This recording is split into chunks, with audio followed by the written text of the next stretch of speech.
Welcome back to the deep dive, ladies and gents. I am Kevin, and I am sitting here with J Mack. I didn't even put two and two together with that one. No way.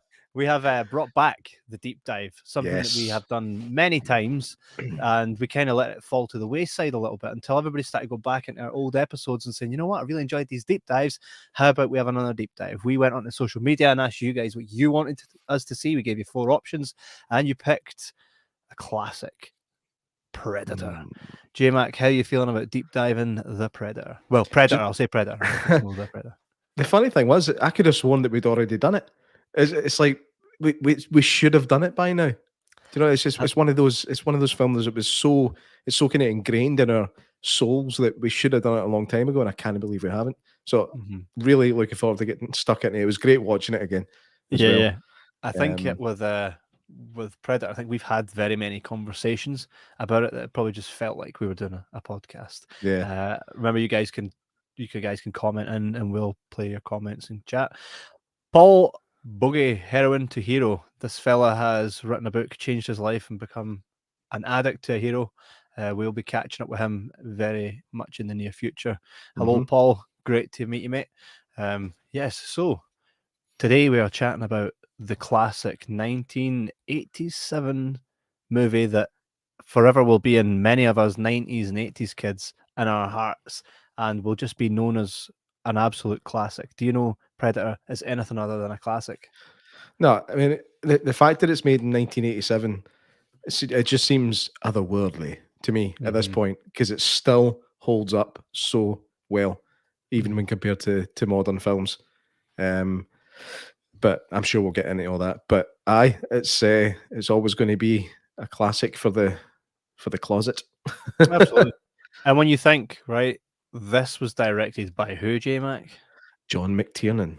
Right, and he directed what movies? Die Hard. And Last Action Hero. That is something we have to deep dive at some point. Yeah, I think we did did we not do a Last Action Hero in the Demolition Man thing? I don't think we did, mate. It was a long time ago. I'm sure, but 1 week we did Last Action Hero as like this tongue-in-cheek movie, and we did Demolition Man as well. I'm sure we did, unless I'm just creating false memories here, which is a thing. Maybe. Heather Dow says, I remember watching it when we were young teenagers, and Dad saying if he hears one more swear word, it's going off. Most of the swearing was in the first few minutes. Ha ha ha ha ha ha ha. Yeah, I do remember that. Now, the only difference is I remember it being a lot earlier. I remember us still living in East Whitburn at the time, which would put us at maybe 6 or 7. And in fact, we were, because we were lent that video by one of Brian's friends by the name of Kevin Whiteman, who was only around when we were in East Whitburn. So I think I'm right on that.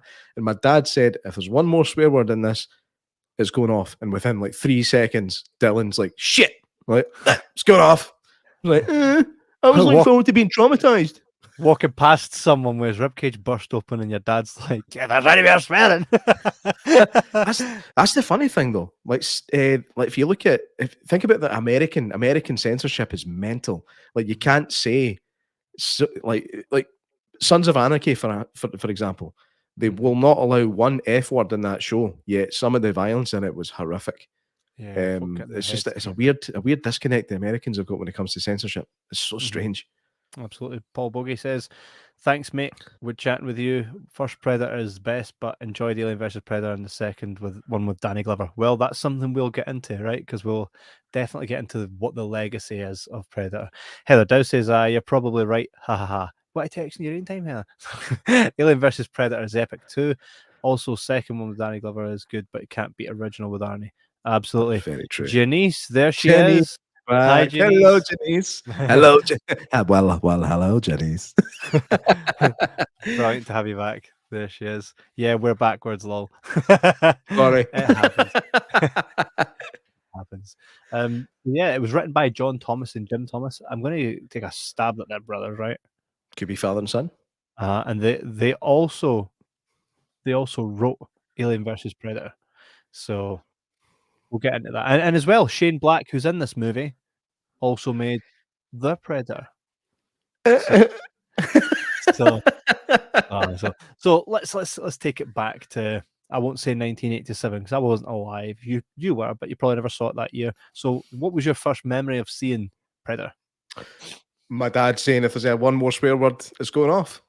Ah, nice. That's my first memory. Like that's the first time I remember actually sitting down to watch it. I do have a vague recollection of it being on at my uncle's dad's house when I was there for at some point, and I remember seeing Blaine getting his chest blown out, and I was like, "Nope, I'm out of here."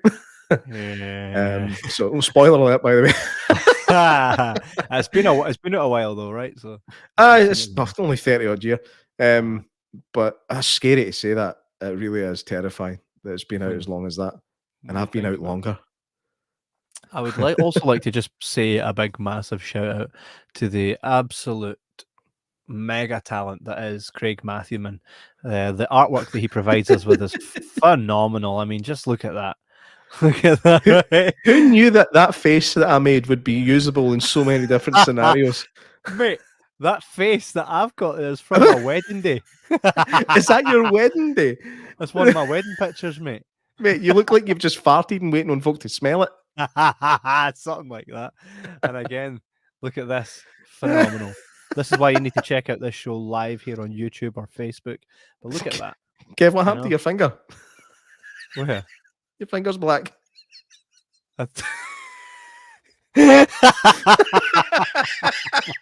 Actually, for a minute, I thought he put you on Blaine. I've just noticed that he's put you on Mack. Kev Mack. Janice says, I was like 17 when it came out. Wow, I feel old. That's what age did. It does that to you. I remember first seeing it when, do you know, like when you don't remember watching something, but then when someone says, remember that movie, you remember a scene from it. So you know you have to have watched it because you've remembered certain scenes. Yeah. For me, I always remember the scene where Arnold Schwarzenegger is covered in the clay that's meant to be mud, right? And the one where the Predator stands up and just kind of, you know, that shot where he's up on a tree and just kind of looks out where you see it in full. That scene. Always remembered that. And then I bought the DVD, which will be back there, not the Blu-ray that you can find in most retailers, but the actual DVD that comes as a double pack with Predator 1 and Predator 2 with Danny Glover. And I remember watching that a good few times now. Is it a scary movie? Nah. Is it action-packed? Absolutely. It was one of its own kind of movies, wasn't it? Yeah, I think the movie actually made a massive mistake. No, unfortunately, I didn't even think to look at the original trailer for this, so I don't know what's in the original trailer. And we can't show it because we'll probably get pinged, which is ridiculous. But if you were to go see that movie for the first time, the opening scene shows you the spaceship and something coming out the spaceship and going down to Earth. Can I just tell you, left on that scene? Yeah, they should have left that out. On that, when I turned the Blu-ray on, right, and I goes, just watch this with me, to my wife. She was like, nah, right? She looked at the TV and that scene happened and she went, it looks so bad. I put her headphones in and watched Grey's Anatomy on the tablet. The thing is, like that's Suburban Commando. I was so naff. The thing is, like the capsule coming off the ship and going down towards Earth, that looked all right, but the ship itself, man, take the P out and replace that with a T. My favorite Martian. I don't know that one. Oh, you need to watch that. Colin Walker says it was always on BBC One on a Saturday night, 9 p.m. That's like us. That's like us. Just like us. Laura Gable says, and you should go and check out her podcast. It is I've had a brain fart. You were on. Yeah. I've had a brain fart with the name. Laura, please. Spooky podcast. Ashes to Ashes. Spooky podcast. Apologies. That's because I'm in Predator mode.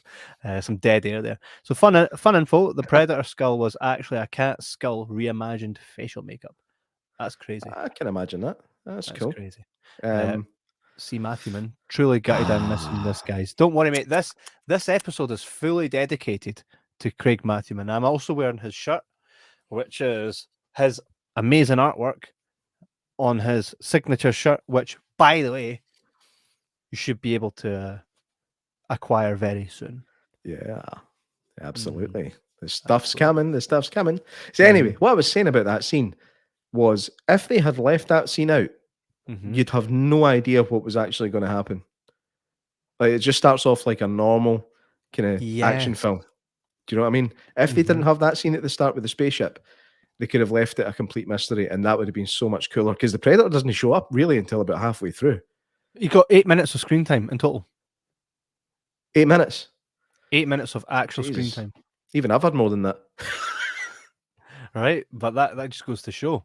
I mean, we're gonna get into trivia and stuff like that. We're gonna what I'll do is I'll just kind of go down the history of it and all the really cool stuff, and we'll just kind of talk about our experiences with the movie before we actually get into the movie. Your initial feeling when you watched Predator for the first time, did it scare you? Were you like, you know, I need to watch this definitely. again? Definitely. I was of a slightly kind of sensitive disposition as a young man. I couldn't really watch things that were scary. It was after a certain age because I used to watch like Halloween when I was like 5 and 6, and it did not bother me at all. And all of a sudden, I think when I turned 7-ish, I started to really understand stuff, and I couldn't watch scary things anymore.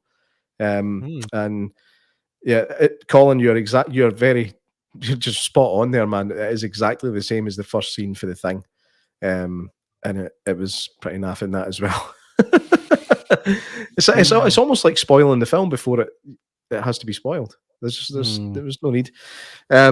So yeah, I remember finding it scary, and I didn't watch it fully until I was probably 13 or something.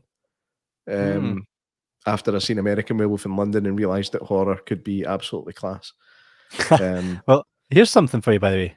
When you said there that they need to initially move out that scene from the first one, like the spaceship scene, I agree. And I thought to myself, just before you said it, and then I thought, how would we then know it was an alien and not from this world? And I thought, well, imagine they came and found a pod, right? And they look at it and how it's like done that drag across the ground, and they're like, this obviously came from the sky, which is far more terrifying when you just think it came from the sky than actually seeing an alien shoot it out like a bullet, right? I think like if they found that, but they shouldn't have found that pod until there was only maybe 2 guys left.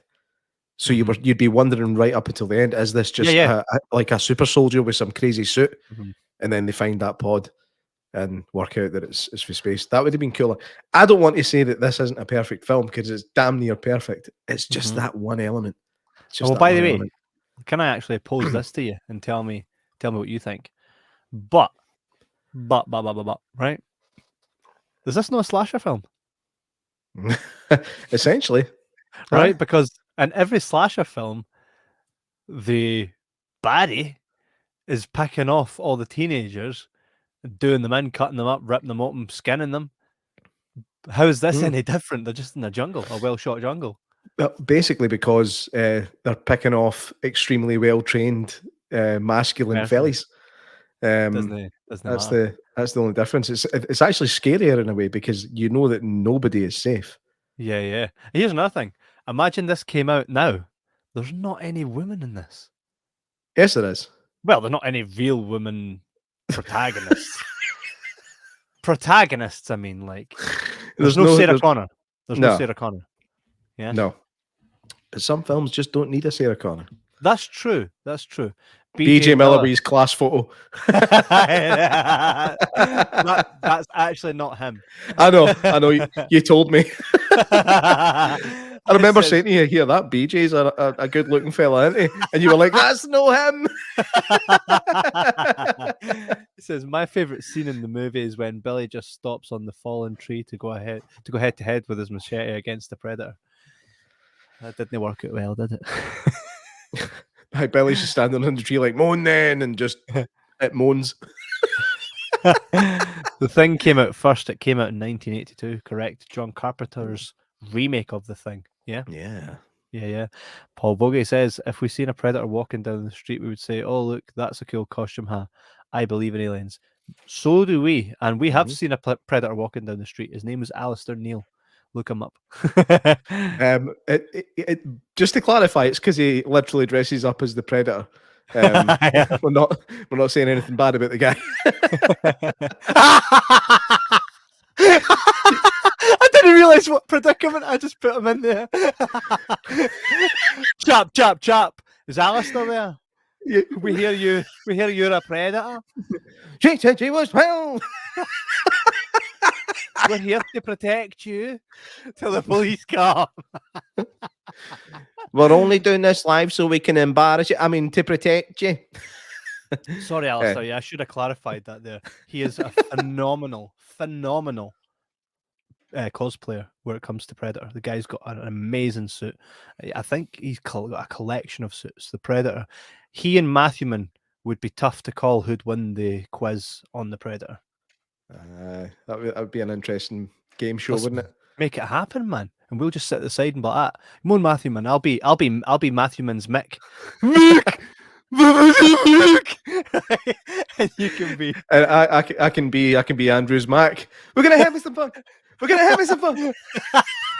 Andrew, man. Do you mean Alistair's? Did I say Andrew, man? Matthewman versus Andrew. I don't know. Oh man, what's going on? Right. So we had to rewatch this movie to get back in the swing of it. Anytime we do a deep dive, we rewatch the movie to see essentially how we feel about it now compared to when we first watched it and compared to the memory of watching that movie. And we also sometimes we find stuff that we didn't before. How was it rewatching this for you? One thing that stood out for me was the fact that the camera guys in that film deserved an Oscar and so many accolades. Could you imagine, like, you know what the movie film cameras were like back in 1987? Those were big, heavy pieces of stuff. They're doing handheld stuff on that terrain in that jungle in Mexico. Man, that could not have been easy. No. And we should mention also that we've been down and seen Q&As and stood next to and spoken to Carl Weathers and Jesse Ventura from this very movie. We didn't get a chance to meet Bill Duke. He was supposed to be there, but he pulled out. And on that note, Margaret McCaig.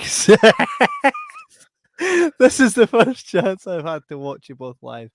Thanks for the laughter. Oh, you're welcome, you. Margaret. Margaret's my dad's cousin. Nice. Who lives in the States. Brilliant. Nice to have you here, Margaret. She's probably just laughing at how silly we are. Like, look at these two dafties. So for me, I rewatched it and I enjoyed it, and I looked at a lot of things now that I wouldn't have back when I watched it. Because when you watch a movie for the first time, you're not picking it apart. You're not watching it to then talk about it. You're watching it to enjoy the experience, to enjoy that car ride, like a dog sticking its face outside a window and going, "Oh, this is amazing." The dog doesn't question. You've done that before. The dog doesn't question Many what's going times. on. The dog just enjoys the ride. And when I watched it, I was like, right, what stood out to me really was the fact that nothing was too fast. Everything was very well shot to the point where you see everything that's going on. Because when we get to Alien versus Predator, you see a lot of that stuff. I think more so the second one. A lot of the stuff you don't see what's going on. And you get movies, even Star Wars was guilty of it. Too much is happening. And you're like, right, what? And you're just like, oh, stuff is happening. You know, this isn't guilty of that. And it could have been. What was it? We actually mentioned a film within the last maybe 6 months or so where you literally couldn't tell who was going where. It was Armageddon. It was Armageddon. Yeah. You didn't have any idea who was on what ship and who was still alive and who was dead. Until that boy went doing off the window. Was that the Independence? Dum.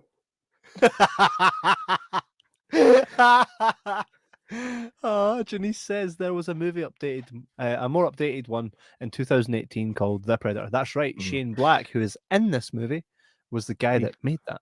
Yeah, we'll talk about that at the end, probably. Colin Walker says, appreciate the music in it now more than I did when I was a kid. Oh, Alan Silvestri. Actually, I do have one comment about the music. Sometimes I found that the music was there when there was really no need for it. Like, there's literally nothing happening except them creeping through the jungle. The predator hasn't even become a thing to them yet. They're just creeping through the jungle. It's like, like what? You guys hear that music? Something's happening. Like, Aye, absolutely. The Predator, then, what it is, before we talk mainly more about what the content inside the movie, the Predator has become, I mean, it's an iconic monster. You get movies now that are just a one and done, but there's no way you can leave this as a one and done because of what it is. The IP in this is just phenomenal. They created something cool. Not the first time round, but the finished product. And they made something that will always transcend. There'll always be remakes. There'll always be sequels. It's never not going to happen. And like Freddy versus Jason, we got the team up of Alien versus Predator, which was, well, we'll get into that. Janice says, the 80s. Haha. Yeah.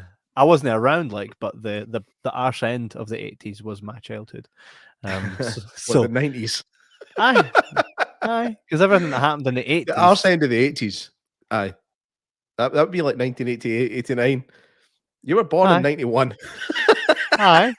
So when that's the start of the 90s, not the arse end of the 80s. No, you can't just change decades for your own convenience. No. What I'm saying is, though, what happened in the arse end of the 80s was what I grew up on, because that was in the 90s. It carries through. For example, Minions didn't come out in 2020, but you'll still get Minions movies. You'll still get Minions content from Despicable Me, which came out a decade ago. So you get the arse end of that decade in your generation. Right? I won't. BJ says, Yalta versus Xenomorphs.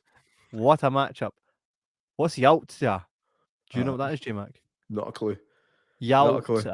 If anybody knows, or if BJ can elaborate what Yalta is, I know what a Xenomorph is, but Yalta, hit us up, let us know what that is. So here we go. There's I think a man himself. Typheron says, so you got us 80s kids, hand-me-down. Yes! Right? Yeah. Very lovely hand-me-downs. Hand-me-downs I'm very proud of. But that's exactly what the 90s was. It was a place for us to enjoy what happened in the 80s. BJ Miller says it's the Predators race. So why did you say the Predators versus Xenomorphs? Oh, he was showing his knowledge there. What he's done there is made us look like a couple of assholes who don't know what we're talking about. You win this round, BJ. Yalta is the name of the Predator. Until we meet again.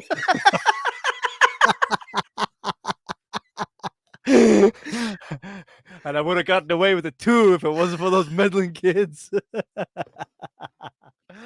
All right. So the movie starts off with the wee pod thing, right? So we're gonna summarize this movie, talk about it, and kind of laugh and give it all the patter. So see when the spaceship threw the wee pod away, you could call that a podcast. The original. Here's the thing as well. Why did it get thrown away? Why did it get thrown away? Did he get sacked? No, he was put on the planet to hunt for sport. That's what he was put there for. Game. If he didn't die, he would have gotten picked up again.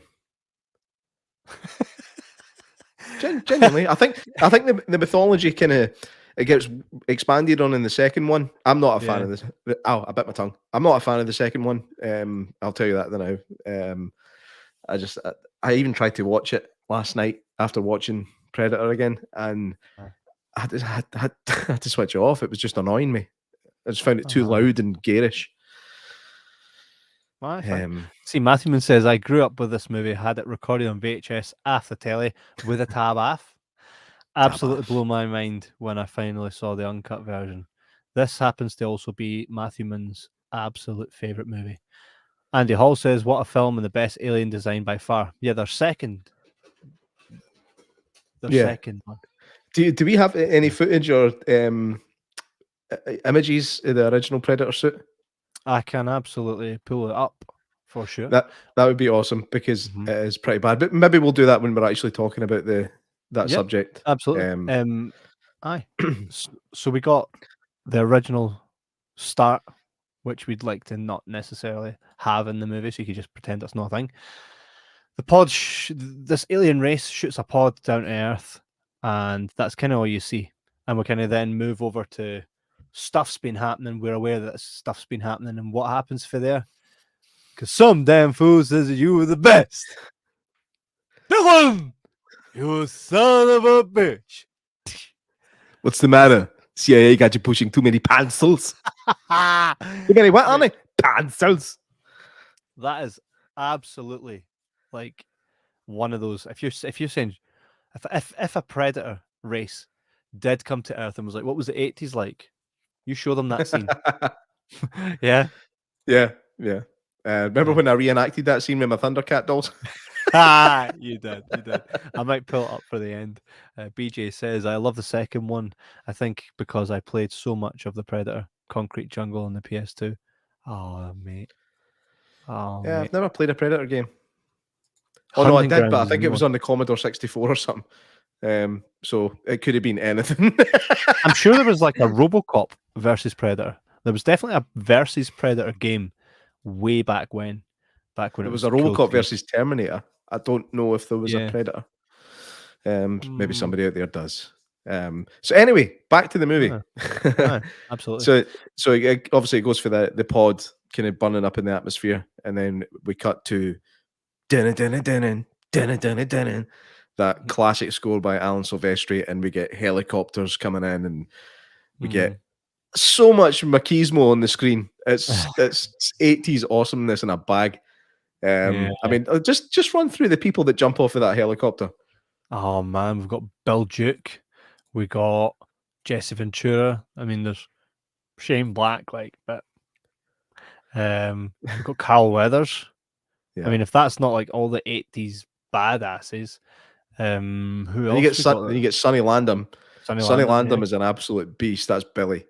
That's a beast of a man. But I loved the Schwarzenegger reveal. Just that kind of silhouette with his cigar. It's just awesomeness. It was actually, I mean, they pretty much spit and image that for his reveal in Jack Slater 3. It's pretty much, he's even got the same clothes. He's got the jeans and the red t-shirt tucked in and the cigar. It's exactly the same. And I remember the first time I seen Last Action Hero going, that's the same clothes he had in Terminator. Predator. This guy's iconic, man. Yeah. It annoys me. It annoys me that he's getting old. Like he should have never gotten old. Fuck nature. Boy. Stupid boy. So that happens, and then so they head out to the jungle, and what I think they think that it is that's smashing all these folk is what, gorillas? Yeah, I remember seeing that when I was young, going, why is there monkeys taking guys away? I have no idea. Have they seen like gorilla tracks? I didn't realize it was guerrillas. Or I'm assuming that the correct pronunciation of that word would be guerrilla, which would be the Spanish or Hispanic word. But guerrillas. Why does Mac shave all the time? Hormone imbalance. I don't know. See, to me, it looked like it was almost like he was shaving the sweat off himself. Like that was his way. But he could just use a handkerchief. Sweat. I don't know, but see, I don't know if we're going to talk about it later. But when he digs the razor blade into his face, that looks real. Like I'm convinced he actually did that on camera. I don't know if it's in the trivia somewhere whether or not he did, but just with the way the skin reacts and folds, it looks to me like he actually did split his face open there. I'd be curious to find out if he did. But yeah, it's just I don't know. It's like shaving without any shaving cream. It's just a macho thing to do, isn't it? Like standing on a tree and cutting your chest open. Mac is quite a quiet character, still badass as well, and I love the amount of times Mac has said in this. Even when they find him pan breed, he's like, you just see straight up, he's like, Mac, and it's like dun, dun, dun. And I'm sure I've seen a meme once, and it was something like when your mate says he's going to buy a PC. Mac. It's like, yeah, Mac. That's what Apple used to be called before it was just Apple. It was a Macintosh. Well, get yourself a Mac. While we're on while we're on the subject of Mac, we could take a moment's silence from Mac and play this little tribute, which is called Predator, the Mac edition. Oh no, it's no letting me do it. Oh no! Well, that's I'm so awkward. looking forward to that. What did No, it no, say? no. It's coming. It's coming. Give me a second. I'm gonna make it happen here. It's it's a it's a little Mac edition, a little tribute. I can't really go through this full episode and not play some content. And if we take a copyright strike on it, that's fine. What will happen is you just won't see it after the fact. You'll go, I thought they were playing something there. We did initially, but we had to then chop it out. So, ladies and gents, the browser can't access the screen, trying to capture a different screen. See if this continues. Well, that's a pain in the bahookie, because this is a very expensive software to use. I'll be writing a complaint, so I will. Absolute joke. Aye. Well, I can't play that now, so that's gone.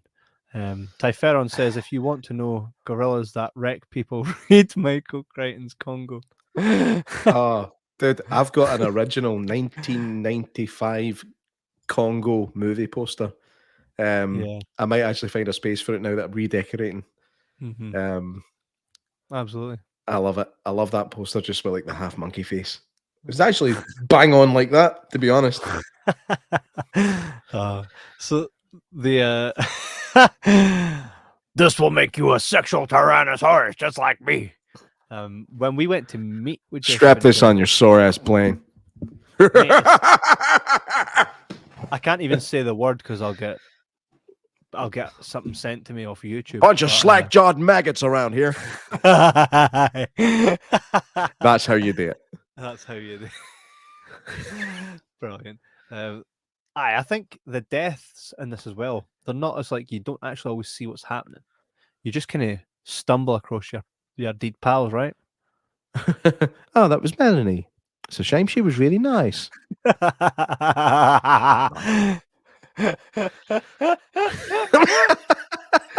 Just remembered a meme. I just remembered a meme. Visually, this movie looks amazing.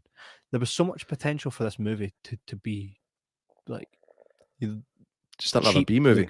Yes, and something quite like, no, it had potential, but it very much lived up to the potential based on how well it was shot. Would you agree?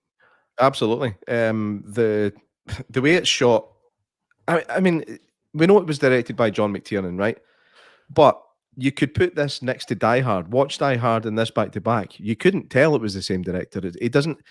It's like Steven Spielberg. It doesn't have a style that he sticks by. Like Tarantino, you can watch two Tarantino films without knowing they're his and go, I bet those were Tarantino's. But people like Spielberg, McTiernan, even Scorsese, to a certain extent, their films just look totally different. But done masterfully. Typheron says it looks like an extra from the 60s Star Trek. Is it talking about me? Or God dang it. No, I think he means the actual Predator, which I suppose makes sense because from what I've seen of Star Trek, Star Wars, even in Star Wars though, the Predator itself, I'll do it 1 second. Colin Walker says technically Billy is still alive because we never saw him die. Matthewman would happily agree with you on that one because Matthewman has a lot to say on Billy. McTiernan didn't direct the A-Team shoot out of the part of the movie. I've got something to say about not knowing that Billy's dead. I'm pretty sure it's Billy that you see getting his spine ripped out and the Predator holding it up in the air. Matthewman, we need. He's probably dead. Like we need confirmation on this, Matthewman. I'm pretty sure it's Billy that gets his spine ripped out. I remember that disturbing me when I seen that when I was too young, because it's like the way he sees kind of. You don't see it on camera, but you know that he's just digging his nails right into the back, and then you just hear the like the vertebrae snapping off and the skull in the air. It was just horrible, man. It's rotten. I'm sure that was Billy. But the special effects in this film mostly hold up pretty well considering when it was made. The one that sticks out to me as being terrible is actually the first appearance of the Predator when it takes Hawkins. It just looks like a kaleidoscope or something. It Yeah, just doesn't look good. yeah, But other than that, it was pretty impressive. yeah. One thing it made me wonder is, okay, it's sent here to hunt, so it's sent to the jungle where there's plenty of people, right? Are you damn fucked up, aliens? You make a good point, actually. Maybe the second one makes more sense than this one. It's just poorly executed. No, they realised, well, wait a minute, we see what went wrong there. It's like when they've got signs up in car parks saying car thieves operate in this area. Well, aye, it's because there's hundreds of cars here. It's like a car city. I know. So I suppose like putting a predator in the city and saying that in the jungle, he'd be able to stay hidden for longer. But he's invisible. He's not invisible. You can see something. Aye, but come on. Um, He didn't get put in the jungle to hide. He's good at hiding. I'll key that. It's a strange one. Right? And Hmm. think about it as well. I take it they must have trees and all that cool stuff on their planet, right? Because they knew how to navigate. Right? Things that make you go plot hole. Oh, let's ignore that. This is a perfect film. Janice says Cloaked, not invisible. There we go. That's perfect. true, but cloaked is almost invisible, right? Almost. I mean, you need to do a double take. If it runs past you fast, you know, like, oh, there was an invisible predator. Oh yeah, there's an invisible predator. No, you're just like, hey, what was that? Right? What was that is what you're going to say, and that's pretty much it, right? Aye. Yeah. Somebody must have Van Damme cut of the movie. Oh, we'll get to that. We'll get to that. Janice says, good point, though. Thank you, Janice. Thank you. Thank you. So I'm saying thank you. It was Kev's point. I mean, we know some people that are like that. Just take credit for other people's work, don't we, Kev? Not anymore. Inside joke. The soundtrack to this, again, Long Tall Sally. What a song that is. It's just, I mean, 5 or 6 massive guys in a helicopter getting ready to drop into the jungle, listening to Little Richard belting out Long Tall Sally. Yeah. I love it. Love it. I love that song because of the film. I think if it wasn't for the film, I probably wouldn't bother with that song too much, but it just brings back memories of that movie, and it just makes it, it's awesome. So these guys are in there. They're obviously trained fighters, trained killers, and they're there to essentially get rid of the vermin. The original costume was terrible with Van Damme, says Andy Hall. We will absolutely get to that. Matthewman says, did you hear the story of Sonny Landham climbing out of his hotel room during the shoot with his pants on his head? Guy was off his nut. Did Sonny Landham not have his own security detail, and it wasn't to protect people? It wasn't to protect him for people. It was to protect people for him. The guy's it's an absolute nutbag, man. He died relatively recently, I think. Within the last 5 years, maybe. Wee shame, big shame. The guy's massive. Big Billy. And Ginny says, heck yes. Heck yes. Look at that censored American. I love you, Ginny's. Aye. So they go in and they're like, right, we're going to smash whatever's in here, get it sorted, way up the road, right? Get way up the road. They sniffed a little mink pish, which I hear was hard to shoot. And then they all start getting picked off one by one.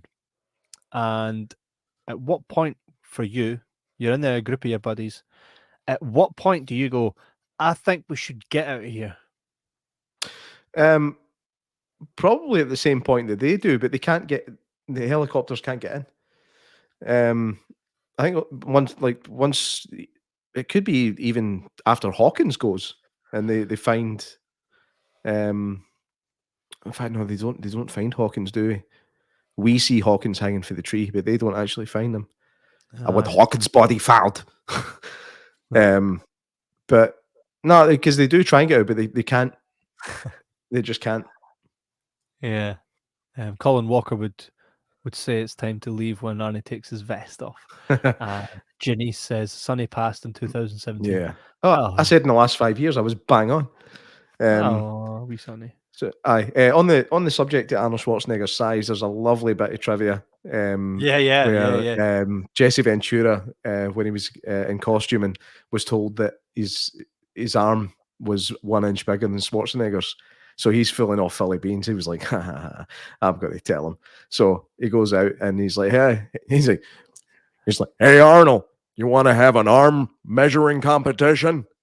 The winner gets some champagne. So they measure it. Arnie's was bigger. Arnie told the costuming guy to tell him that he was bigger than him just to be a dick. And it's not often you get to outwit Jesse Ventura, I'll tell you that. That man has sued Vince McMahon and won. That can't be easy. In my limited wrestling knowledge, even I know that can't be easy. Vince has one hell of a lawyer that then has a team of lawyers. You ain't beating Vince. The whole WWF thing where it was like, it's fine. WWF was World Wildlife Foundation. That wasn't Vince saying, you've won. Like, they didn't win. Vince was like, I don't want this to be centered on wrestling. I want it to be entertainment.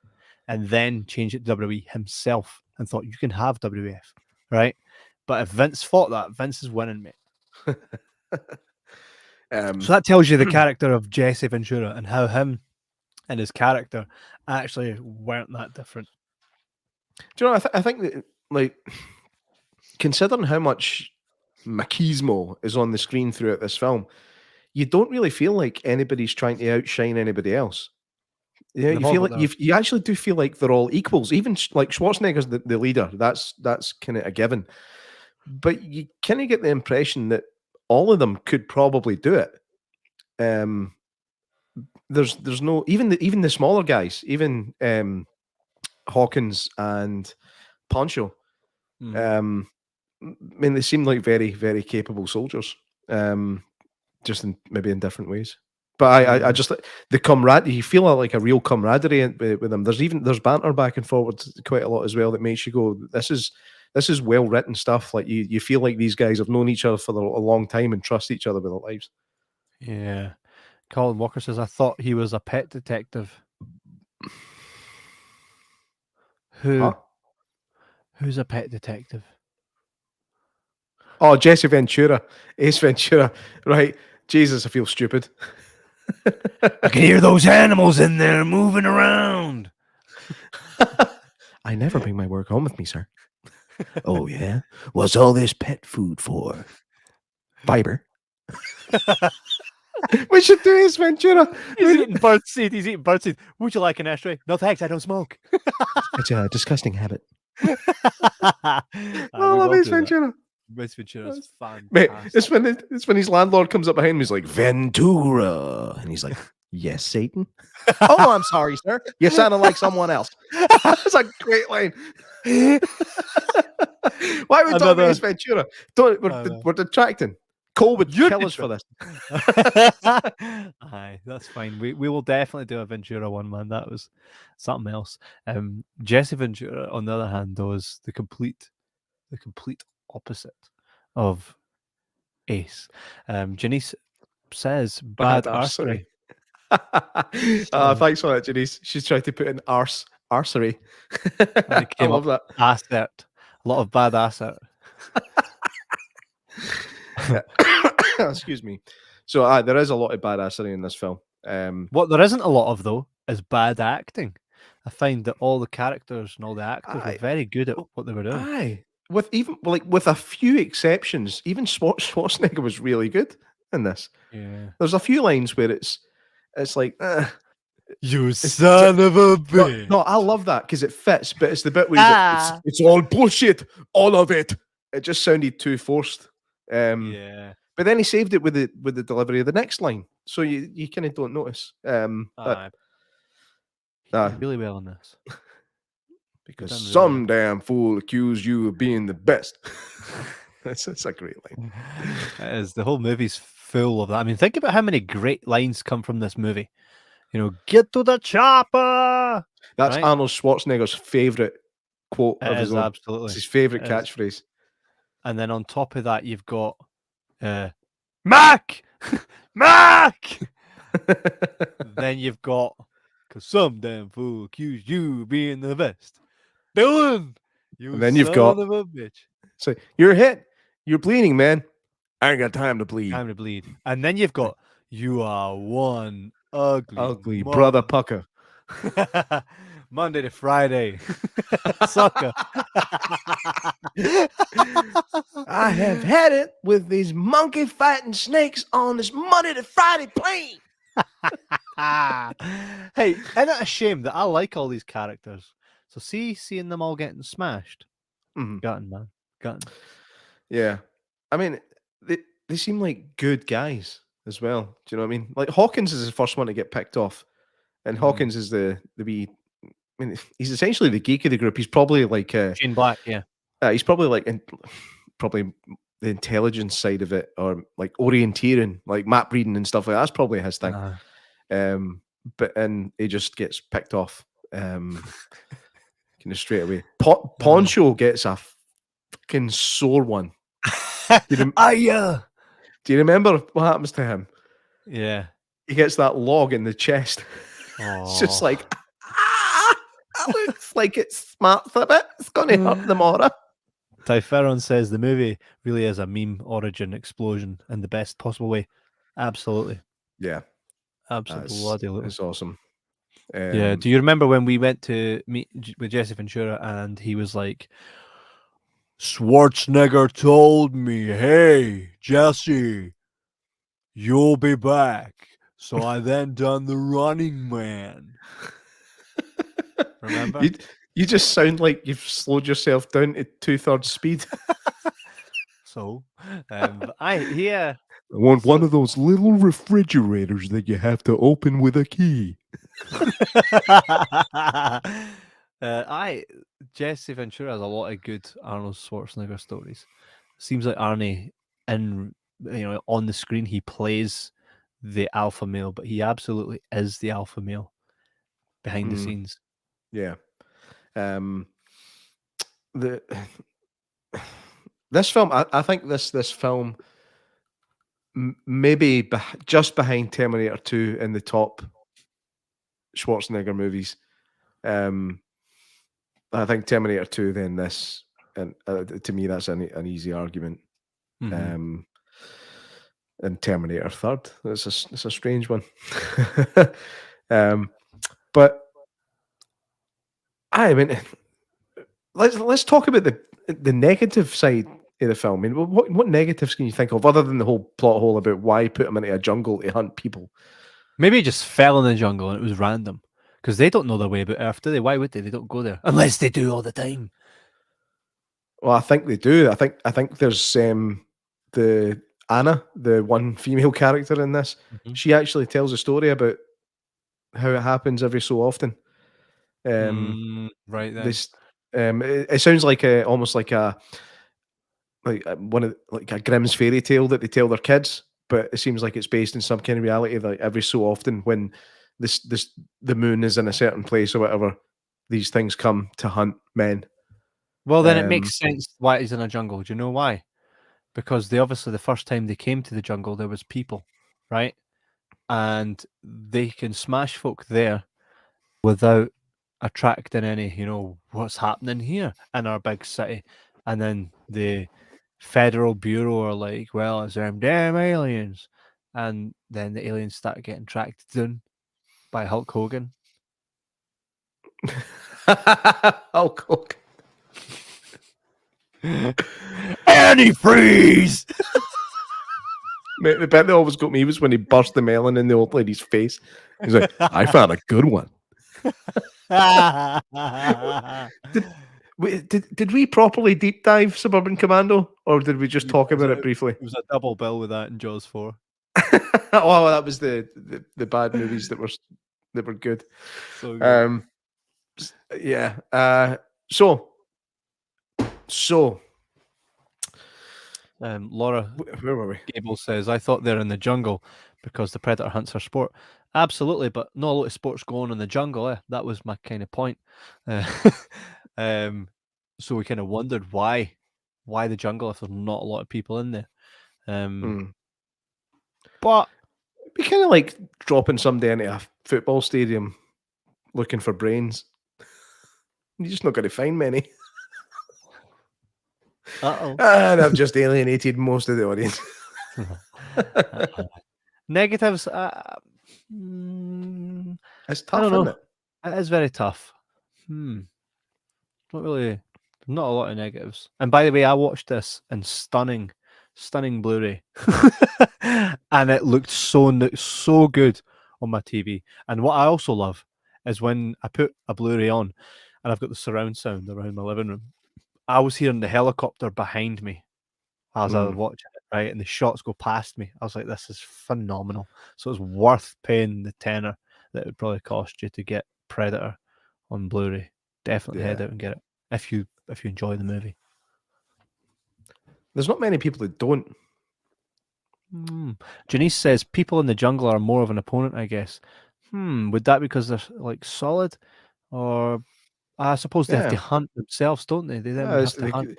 they would either be kind of tribal people that kind of live off the land and kind of exist in the wild, so they would be pretty tough. Or you're going to occasionally come across some badass soldiers, Yeah, or guerrillas, or mercenaries, or the to get a challenge. the bad guys that were holding people hostage. Remember when they blew up their little The fort? guy got shot in the napper for no reason. Oh, did you see how cold the guy was when he did it as well? Bad pattern. Just Like, I he could did tell it I a had a blanket million on. It was times. freezing.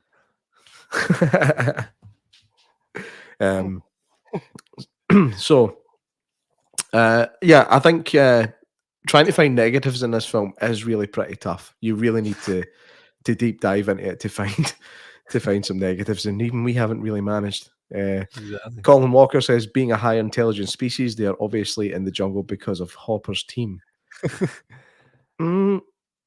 Aye, there is that. Jim Hopper. Mac, cut him down. I knew this man. See, Jim Hopper was he was a Green Beret out of Fort Bragg. Right. So what the hell were they doing here? I know this film quite well. I'm finding it hard to talk about it. I don't know why. Because Anyway, it takes your breath away. It does. It does. Takes my breath away. Oh, Top Gun 2 is finally coming out. I can't wait. Nah, I don't think there's a lot of negatives where the movie's concerned. I think there will be people that find. I've heard some people say it's slow and sometimes hard to get into. When you look at my wife, who will watch pretty much anything, for her, when she saw the trailer does it no favors, by the way. Have you seen the trailer? No, I've never watched it. In fact, bring up the original trailer. It's going to get copyright stricken, but what does it matter? Well, I would, but it's not allowing me to bring it up. Damn it. I'll try again, but it ain't allowing me to do it. Goddamn StreamYard. But wait a minute. We finally have Mac appreciation. I'm going to play this. All right. 48 seconds of Mac. Yeah, here we go. You ready for it?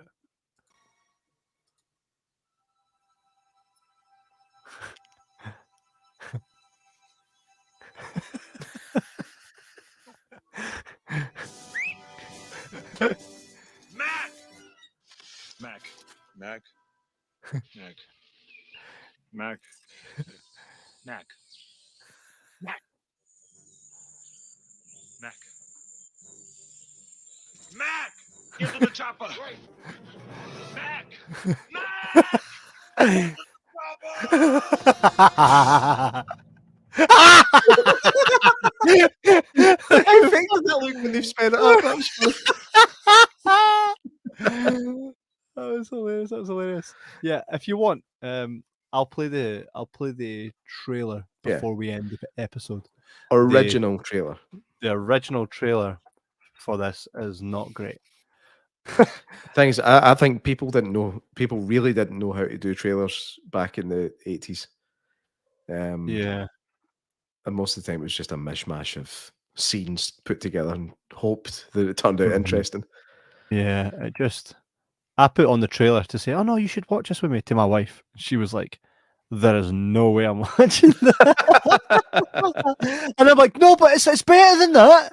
It's much better than that." I'm like, "No." So there's But I loved negative. the pace of it. I mean, I think the pace of it's one of these films that doesn't treat the audience like idiots. I think Mhm. it treats the audience like people that have got half a brain, and they want suspense built up before. I mean, Mhm. there's nothing worse than a horror film when you see the monster right at the start. There's Yeah. nothing worse because it just leaves the mystery out of it. But there's also nothing worse than leaving it till the very end and it's stupid. This one got the balance just right Yeah, for me, yeah. I think. Absolutely. Definitely does. Let's talk about the I'd say elephant in the room, but we know it's not an elephant. It's Jean-Claude Van Van Damme Delephant, Jean-Claude Van Delephant. That's as the Predator. yeah. So we had Jean-Claude Van Damme cast as a Predator because of his agility. I think it was the main reason he was hired. They thought he'd be able to move well through the trees and stuff like that because of his dancing and martial arts. And what they got was a whiny little bitch. Yeah. Apparently, and a lot of them that were in this movie said, nah, the guy was very difficult to deal with. And he was not happy that you wouldn't actually see Jean. Imagine that. Imagine you're watching the Predator, right? This big, this alien killer, right? It's killing everybody, ripping spines out, and then it takes its helmet off, and it's just Jean-Claude Van Damme, a human. Aye. And the thing is, he wasn't even big back then. It's not like they'd hired him as a star for the film. He was essentially still pretty much a nobody. He hadn't really done anything of any great worth at that point. And actually, after his nonsense on this film, he was told he would never work in Hollywood again. Not true, Mhm. but I don't think he did himself any favors. No. But yeah, it was basically, and to be honest, the creature design at that point was absolutely horrendous, to the point where they actually ended up bringing in Stan Winston. I Yeah. mean, look at that. That is That's an ant. that is pish. That would have made it a B movie. That's mink Yeah. pish. Uh, That's the mink. I mean, yeah, look at that. that's a B movie when you look at that. Although, how awesome is the arm? Yeah. Um, the arm makeup there. That's amazing. Thing is, Um, though, I mean, if you're looking at that, right, and you're saying, right, that's the Predator. That's essentially what they'll have based this whole movie on. That would have been in their mind, as Jean-Claude Van Damme has. I mean, look at him there. Mad to think that he was there's once a the guy that Predator. looks chuffed. Mate, he never looks chuffed, even when we got to kind of hang about near him. I think he Uh, fakes. He fakes looking happy. he absolutely does. I know that a wee insider, a wee bit of insider knowledge here for you. We went and we seen Jean-Claude Van Damme live, and he seemed all right, seemed nice, done all his answered everybody's questions and stuff.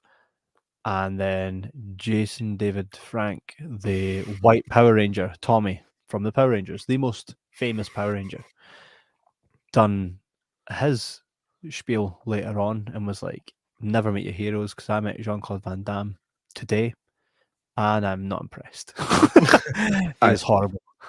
I've seen by Jason David Frank likes to talk smack about people. Uh-huh. He really does. Have you ever He's looked a into straight shooter. the stuff he used to say about Austin St. John? No, It's worth a watch. you know. It's entertaining to say the least. And by the Um, way, just putting this out there, Jason David Frank would smash Jean-Claude Van Damme. I think there's every chance. No, I think I there's every think he would chance. burst him. There's a poll. The guys that are watching, listening live, tell us who do you think would win a fight, Jason David Frank or Jean-Claude Van Damme? I've seen them both in person. Jason David Frank is smashing them. I'm telling you that right now. C. Matthewman says, "Did you spot the guy in Predator 1 who has a wee role in Predator 2? I didn't. Tell us who that is, please, Craig Matthewman. Heather Dowfer says, "Imagine you guys get Arnie on the podcast and J-Mac just starts copying his accent." I imagine that. Because that'll happen. I know. J-Mac will never do that right to his face. Janice says that was a horrible suit. Absolutely. I'll tell you what would happen though. Kevin would try and get me to do it. And then it would offend him and he'd fall out with you. Thing is, right? But we all know that doing an impression of Arnold Schwarzenegger to his own face always goes down really well, doesn't it? Arnold. The thing is, right? See if that suit was used. Would we just accept it and be like, that's the Predator suit? Would we be going, that's horrible, because we saw what suit came next? That complete innovation, right? That we've got something to compare it to. Maybe that would be the Predator suit, and we'd be like, oh, that's Predator, you know? But you need to change that line for you're one ugly brother pucker to you're one big fly. That's true. Heather Dow says, never say never with Arnie coming on the show. Aim high, guys. You must smash everything. You smash everything else. I smash my fucking Dorito. Hey, I never say Arnie will never come on the show, mate. I never say never to anything. Look, Billy Bob Thornton was on just a couple weeks ago. You know what I mean? That's very true. Craig Matthewman. And wait till you see some of the other guests coming up soon. I'm not going to mention any names, but she was in a movie with Arnie. Keep your mouth shut, see Matthewman. Matthewman says, El Scorpio Cake, head guy from Predator 2, is the guy who blows up in the truck. Right, facts. I try that one again, mate. What? El Scorpio Coke head guy. And you thought the guy's name was El Scorpio Cake? I said it so I didn't say Coke and get us banned. No, you didn't. Oh, I did. Hey, you're not going to get banned for saying Coke. No, actually, I will find out. I suppose we'll find out. I did see this was a little side note. There was a clip of Rishi Sunak, the Chancellor of the Exchequer. Aye. Yeah. Aye. Let's go with aye. Know him well. People watching know who he is. Rishi Sunak. Okay. It was doing that thing that politicians do when they try and look like real people. They try and look like human beings by going to visit schools and stuff. And he was chatting to these like maybe 3rd or 4th year boys. That's exactly. He was chatting to me, and he's like, "I'm going to tell you something that not a lot of people know about me. I collect Coca-Cola things." And they're like, "Oh, do you?" He's like, "Yes, I collect Coca-Cola things. I'm a massive Coke addict." The boys start chuckling, and he's like, "Coca-Cola addict." I love it when even the most professional folk are like, God dang. Laura Gable says, so much credit to guys in suits. Think how sweaty balls they get. Aye. It's I can't imagine. Like, can you imagine like sitting in a makeup chair in the jungles in Mexico, just getting covered in latex and not being able to breathe? And it must be like, in Van Damme's defense, it must have been horrible. But a lot of guys do it without whinging. So, like, know your place. Know your place. I know. And here, well, we can run through some trivia on this, right? Before we wrap the show up. Arnie actually had to wear that mud, which was actually clay, which made him freezing, right? I was going to say, would that not be absolutely Baltic? And he was like,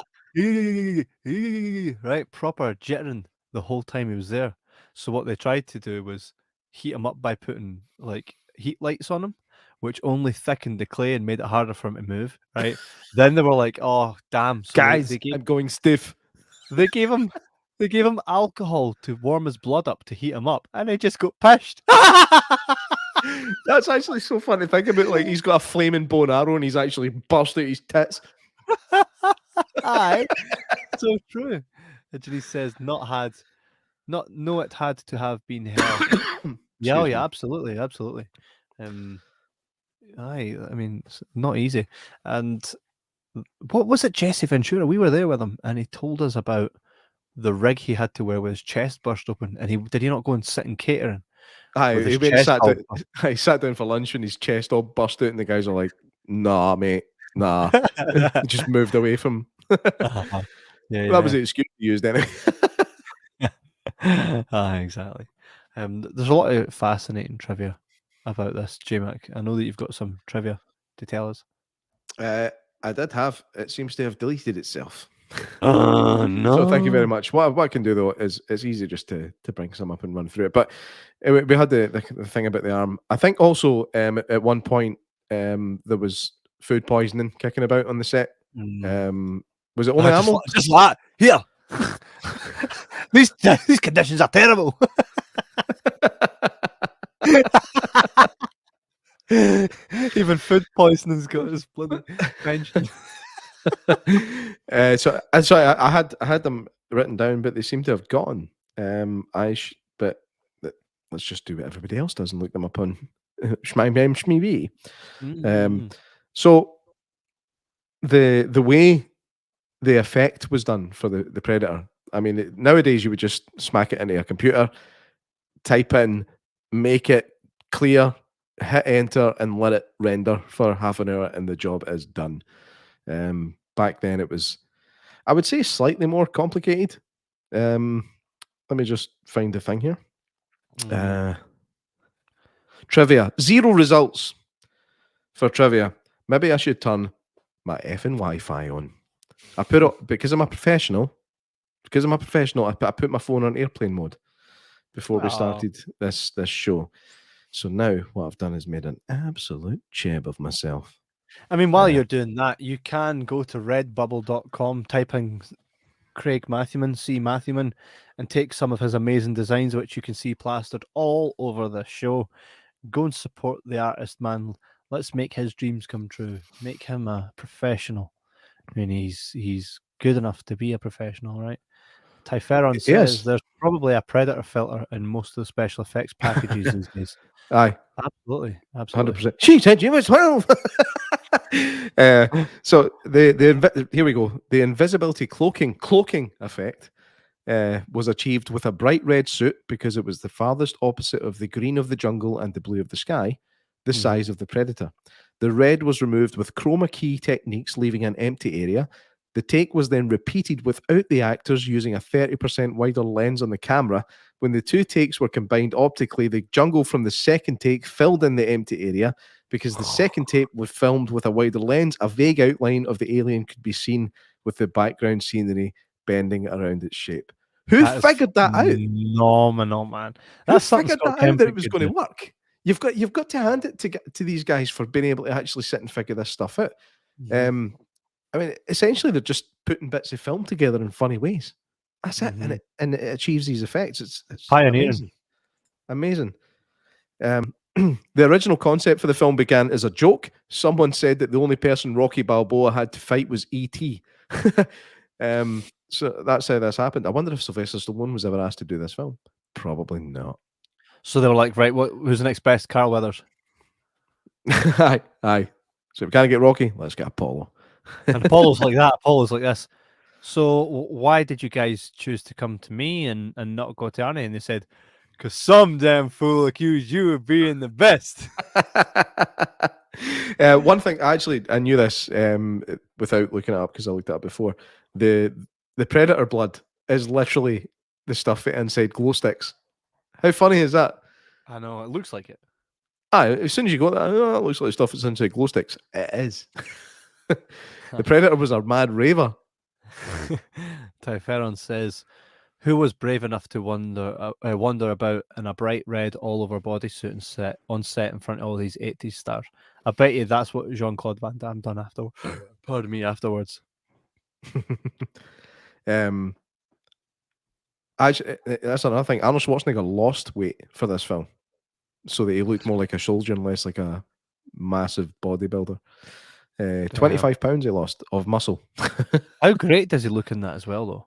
He does. Even just you see the youth in Arnold Schwarzenegger there, and absolute reeking of prime piss. He's reeking a prime, whereas I'm reeking a mink piss. Are you prime, I am, yes. You're fucking reeking it, man. Smell that? That's prime. The helicopter pilot that rescues Dutch at the end of the movie is Michael Peter Hall, who plays the Predator. I think that's cool that they just decide to. It's like, man, you've done a good job, better than Van Damme did. He pissed off after a week. You've done such a good job that we're actually going to give you a wee part at the end of the film as well, where we can see your face. The thing that Jean-Claude Van Damme was moaning about the mace. Aye, absolutely, absolutely. Predator is just one of those absolute. When you look at the Mount Rushmore, and I don't think that 4 spaces on a Mount Rushmore for movies is enough. But when you look at most iconic movies that have created something that'll last forever, Yeah. you cannot leave out Predator, you know. And it's one of those things where people want to own. They want, like me, they want to own the disc. They want to buy the special edition masks, all that really cool stuff. You don't walk in a shop that's got all the really cool stuff and walk past something that's Predator and not stop and look at it. Yeah. Mhm. Another thing I want to really show you is cool. Another credit here to Craig Matthewman is if you look at the thumbnail for this very episode, above where it says Deep Dive, the Predator, what do you call those? The wee lights. I would call them glyphs. Glyphs. That's what they are, right? Those actually spell out Deep Dive in Predator language. That's cool. So if you're someone that reads Predator, you'll know that actually says Deep Dive. Imagine Again, putting that in a CV. So I'm great at working with others that can work part of a team that can work on my own. I can speak Predator. I speak Predator, and it goes like this. I've got a couple of sweets. Morning, I'll show you them. They're in my van.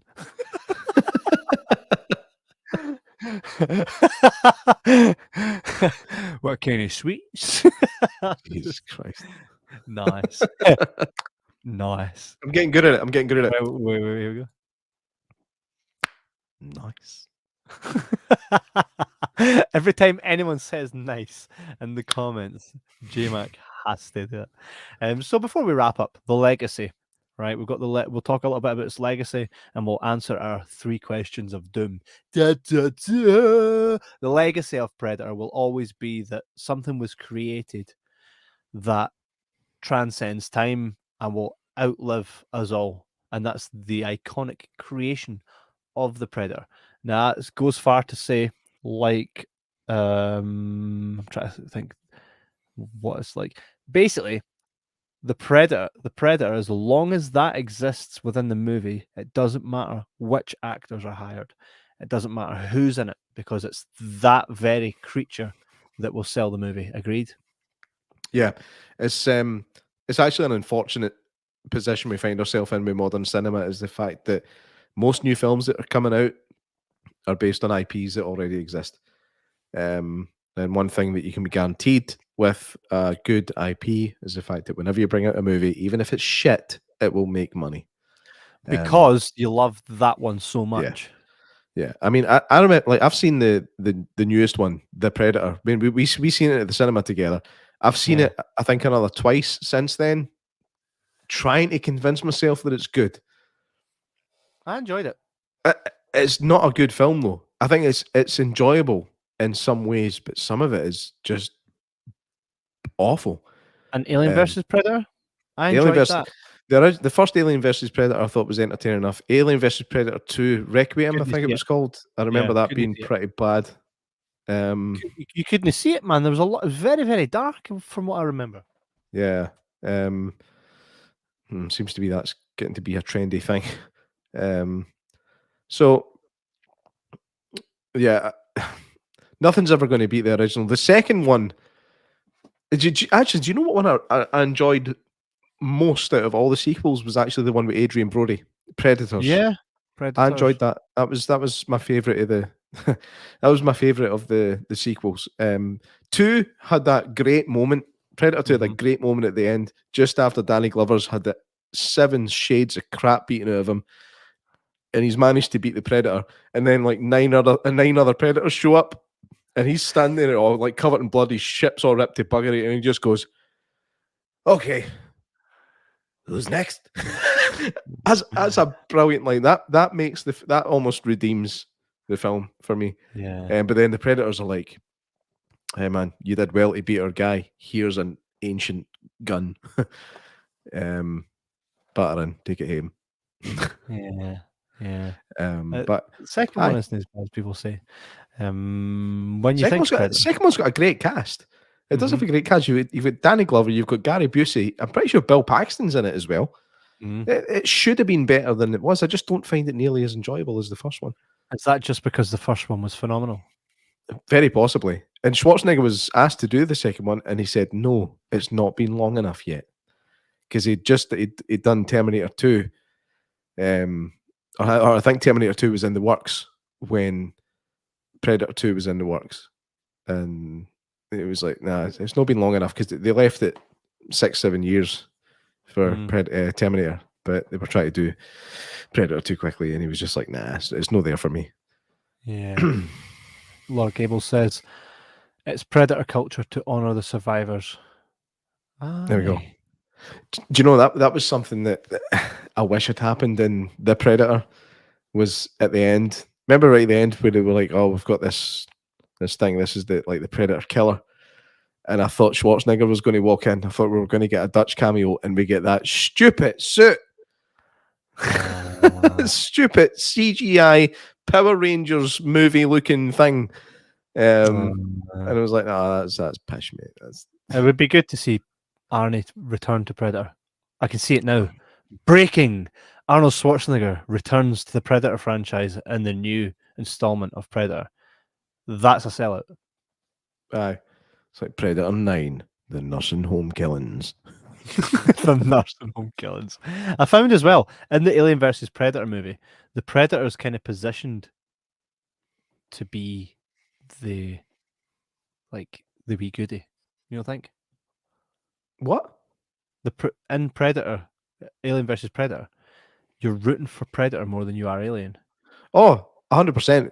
I think it's because the Predator seems to have some kind of personality, whereas the Xenomorphs are just killing machines.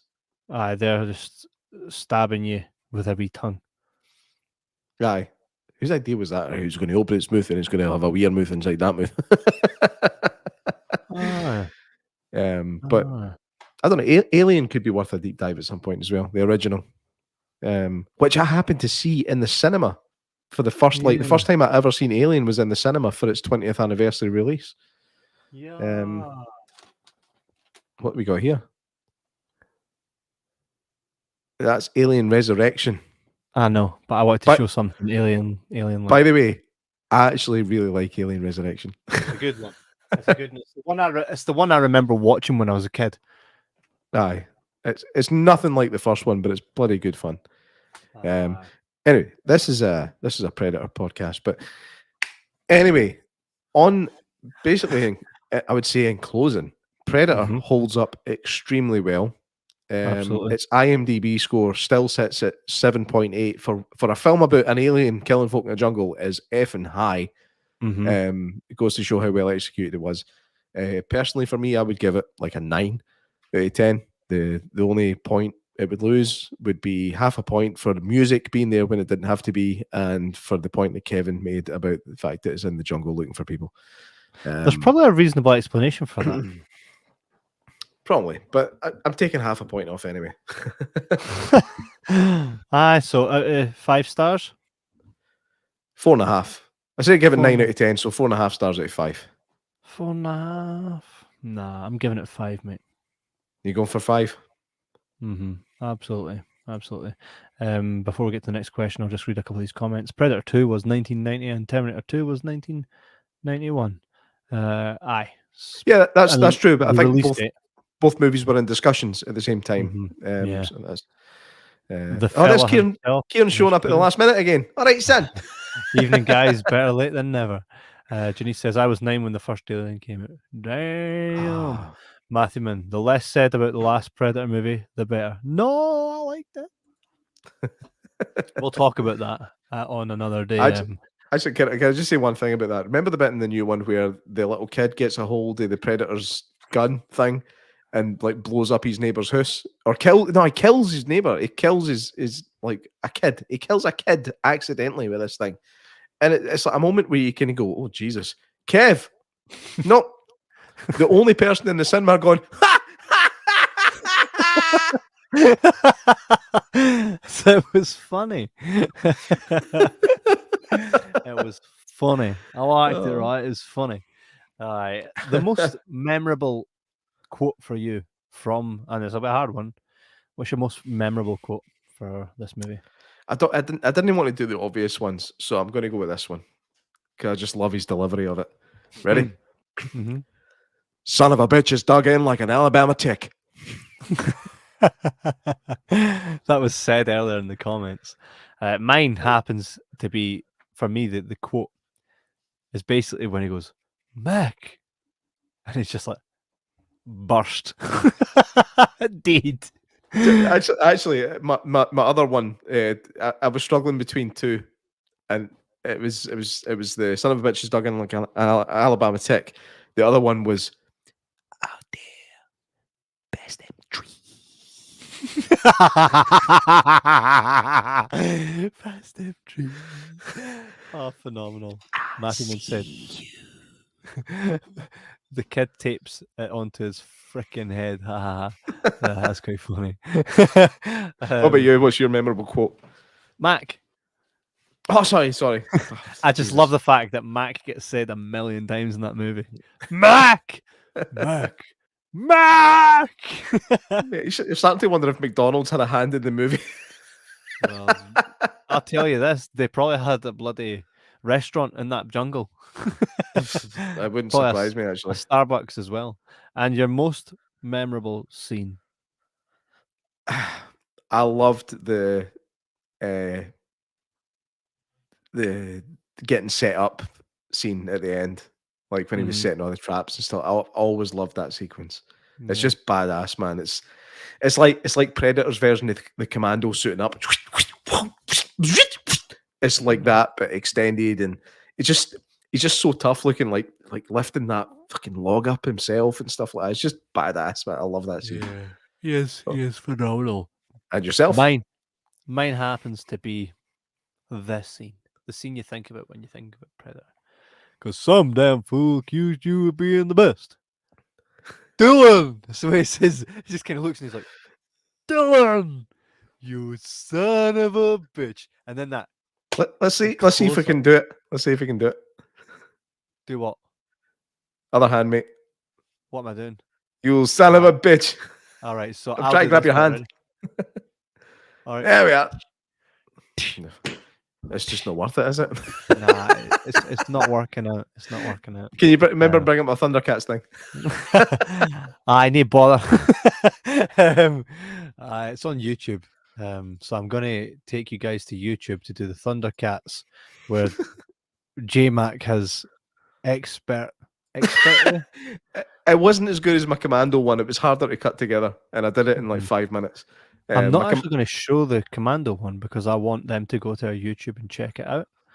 But what I will do is I will show you the Dylan, you son of a bitch. I can't actually find it. Did that one make it onto YouTube? Didn't he? It didn't. So I spent time on that. It didn't make it to YouTube, 5 but minutes. I'll have to bring it up. But what I will do is, in closing, I'm going to show you guys the trailer. I have had a blast watching this movie and just talking about all the great stuff for the 80s that surrounds it. And I think this movie will live forever. It'll always be one of those Mount Rushmore movies. It's one of those movies that will forever be ingrained. Keep your eye on our YouTube because we have more amazing deep dives coming up. And a lot of our older deep dives are being reworked at the moment. And they'll be available and cleaned up. Why are they being reworked and not just re-released? Reworked because the audio was terrible. Our show at the time wasn't as good as it is now, and I just believe we're at a standard now that we need. So I bring them up, and you speak a lot about stuff in it that we can't speak about. So I have to delete a lot of that stuff. But there are deep dives like the Never Ending Story. I have never worn a green polo shirt in my life. Anyway.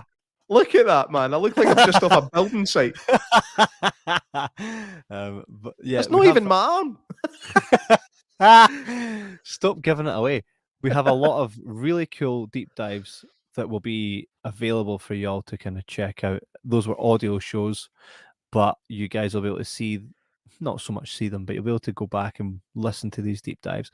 And we're going to make sure you guys can vote again on all the upcoming deep dives where we'll deep dive every movie. We'll probably even try and get on some really cool guests.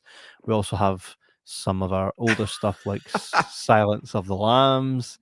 We have Meet Joe Black. Again, these will all be available very, very soon. Phenomenal. Don't forget Oh, Schindler's no. List. Can't believe you put that one up. That's I can't- phenomenal. There's nothing wrong with that. It's so good and so wrong. That one's perfect. Taxi That's Driver. perfect. Phenomenal. You talking to me, you prick? Um, Get that one away. That's going to get us Why? in trouble. Go tell me how that will get us in trouble. Because you've stuck our face on a couple of Holocaust survivors and Well, made first us off- look like no, you didn't. It made us look like a couple of goofy bastards that didn't deserve to get saved. Can I just say this, by the way, right? No, we didn't. Matthew Mann actually put our faces on to actors in a movie playing survivors, right?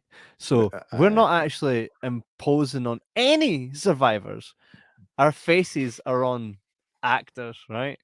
Janice says, right on. See, she got my back. And Colin Walker is laughing his head off. These are phenomenal pieces of artwork. If any of you guys ever do anything that you need artwork for, please get in contact with us and we'll pass you on to see Matthewman himself. The guy's phenomenal. Go follow him. Craig Matthewman. I mean, look at that, man. Look at that.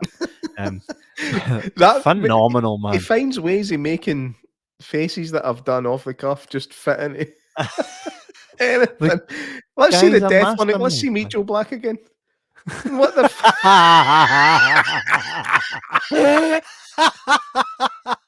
phenomenal, man. Do you know what's funny? What is it? That's nothing like the film. Kinda is, of course it is. Of course It's there's not. death in this. I'm Brad It's- Pitt in this one. That's my favorite, absolute favorite. Phenomenal. So yeah, like I says, we're reworking these episodes and the deep dives will keep coming and they're going to be special and they'll be great and we're going to do them live and there's a lot to come. Put it this way, right? When I say that, I've never been wrong. There's a lot of really cool stuff coming that you guys are going to enjoy and we're going to bring you closer to the people of Hollywood than you've ever been, and we're going to do it without charging you a penny unless you attend a live event. That'll cost a ticket price. But aside from that, on this show, we're going to bring you all the people you'll be like, hey, how the hell did they get them? We have ways and it's going to happen. So thank you for sticking with us. And our reward to you guys is having a direct way of speaking to these people via this show without having to pay an arm and a leg. And one thing I'd like to ask to anybody watching just now is we're always on the lookout for good Scottish movies. Now, everybody knows about Trainspotting, right? Orphans is a cult classic at this point. We're looking for more Scottish movies that are really worth watching. If anybody knows any, stick them in a message or comment. We might start a thread for it or something. Just we love this country. We love what this country can produce. We're going to be part of that as well, and we just want to see what you guys like to see that comes out of Scotland. So absolutely. Tune in next week where we'll be back with the Paranormal Para. No announcements yet, but you'll see what's a coming and what's a stirring very, very soon. So I'm going to leave you amazing people with the trailer for Predator, the original trailer. And even once this episode's done, write it in the comments whether you would watch that movie or your significant other would watch that movie purely based on that trailer. Let us know. And on that note, guys, it's been phenomenal. You guys are amazing. You always stick with us. You always come and check out this episode. You stay with us this whole time. And it's a Friday night, and you guys choose to do this with us. So we love you guys, and you just make this all worthwhile. So again, guys, thanks, Mack, and we'll see you guys next week. Keep in touch, like us, follow us, all that cool stuff. Stay up to date with what we do, and we'll keep you in the loop. Enjoy the rest of your night, evening, guys. Good evening. Good evening. Good evening. Take it easy, guys. Enjoy this. Enjoy this. Oh, we're still here. We're a rescue team, not assassins. Now, what are we gonna do? In a part of the world where there are no rules. We pick up their trailer at the chopper, run them down, grab those hostages before anybody knows we were there. What do you mean we? Deep in the jungle, where nothing that lives is safe. You lose it here, you're in a world of hurt. Showtime, kid. Knock, knock. An elite rescue squad You're bleeding, man. I ain't got time to bleed. is being led by the ultimate warrior. We need the best. That's why you're here. But now, What's got Billy so spooked? there's something out there waiting for us. And it ain't no man. They're up against the ultimate enemy. Holy Mother God. Nothing like it has ever been on Earth before. She says the jungle just came alive and took him. We cannot see it, No blood, no bodies. We hit nothing. but it sees the heat of our bodies and the heat of our fear. Whatever it is out there, it killed Hopper. And now it wants us. It kills for pleasure. He was skinned alive. It hunts for sport. He's killing us one at a time. We're all gonna die. But this time, it's picked the wrong man to hunt. If it bleeds, we can kill it.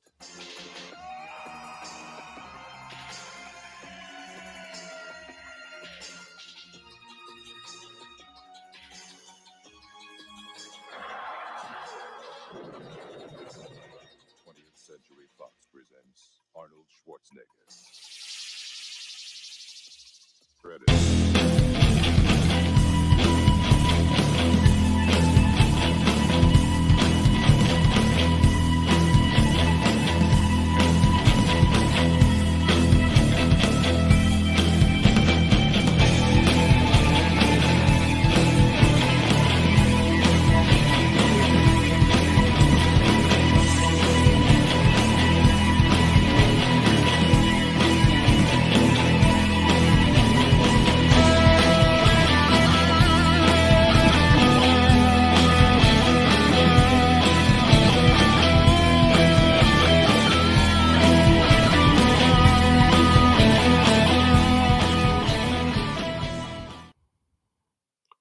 That trailer, Mink Pish. See you next week.